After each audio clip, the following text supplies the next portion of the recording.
تو ازدواجی زندگی گزارنے والے تو اس عمل کو کرنا شروع کریں، اور جو بیچارے کنوارے ہیں ان کے لیے ہم دعا کرتے ہیں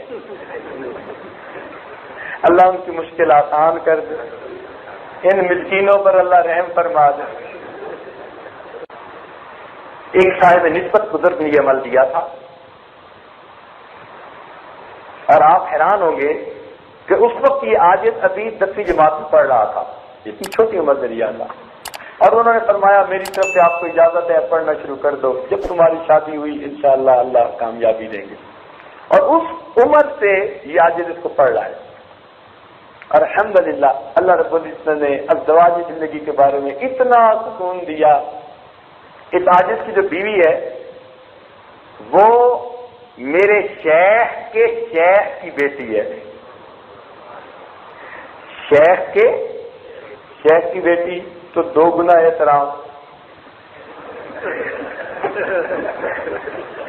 تو رشتہ تو طے ہو گیا، لیکن کبھی کبھی خیال آتا تھا کہ میاں بیوی کا اپنا ایک تعلق ہوتا ہے اور یہ نسبت کا اپنا ایک ادب ہوتا ہے، تو پتہ نہیں میں کیسے نبھا پاؤں گا۔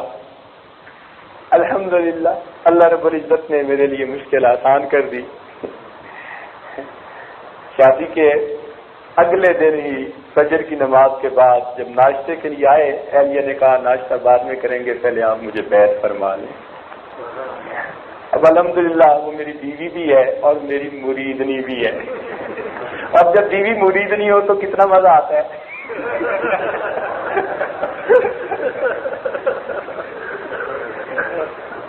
اور یہ آگے سمجھتے ہیں کہ اس عمل کی برکت ہے، اس عمل کی برکت ہے جو کسی صاحب نسبت نے دیا تھا۔ الحمدللہ ثم الحمدللہ، الحمدللہ۔ تو وہ عمل یہ ہے کہ قرآن مجید کی ایک آیت ہے، ربنا هب لنا من ازواجنا وذرياتنا قرة اعین واجعلنا للمتقین اماما۔ اس آیت کو یاد کر لیجئے، جن کو یاد ہے سبحان اللہ، جن کو نہیں یاد وہ اس کو یاد کر لیں۔ اور یاد کرنے کے بعد معمول یہ ہے، جس کی اجازت اس عاجز کی طرف سے آپ سب کو ہے کہ آپ خود کر سکتے ہیں، خود کریں گے تو آپ کو فائدہ ہوگا، لیکن آگے بتانے کے لیے صاحب نسبت کا ہونا ضروری۔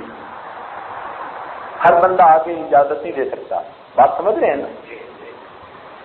تو یہ نسبت سے اجازت آگے چلتی ہے اعمال کی۔ بعض اعمال جو بزرگوں کے پاس ہوتے ہیں نا وہ نسبت کے ساتھ آگے چلتے ہیں، پھر ان کی برکتیں بھی آگے چلتی ہیں۔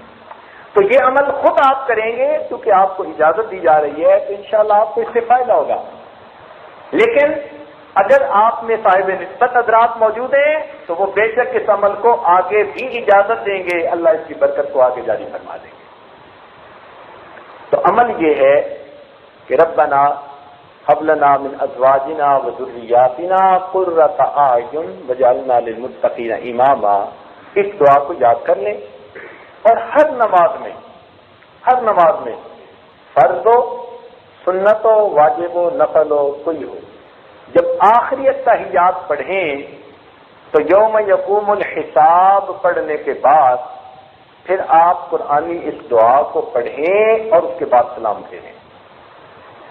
بات سمجھ رہے ہیں؟ جب بھی نماز پڑھیں، نماز کی آخری التحیات میں، آخری قعدہ، اس میں جب آپ ربنا آتنا پڑھیں یا رب اجعلنی، جو بھی دعا پڑھتے ہیں آپ، جب وہ دعا پڑھ لیں تو اس کے بعد آپ اس دعا کو بھی پڑھیں اور پڑھنے کے بعد سلام پھیریں۔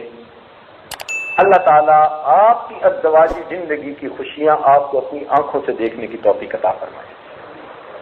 انڈر لائنگ آئیڈیا یہ ہے کہ اللہ تعالیٰ اپنی رحمت سے نماز کو قبول فرما ہی لیتے ہیں، تو جب وہ نماز کو قبول فرمائیں گے تو یہ کیسے ممکن ہے کہ نماز کے اندر مانگی ہوئی دعا قبول نہ ہو؟ تو جب نماز قبول ہوگی تو اس کے اندر مانگی ہوئی دعا بھی قبول۔ ویڈیو کے نیچے سبسکرائب کے بٹن پہ کلک کریں، بیل کے آئیکن پہ کلک کیجئے تاکہ ہر نئی ویڈیو کی نوٹیفیکیشن آپ کو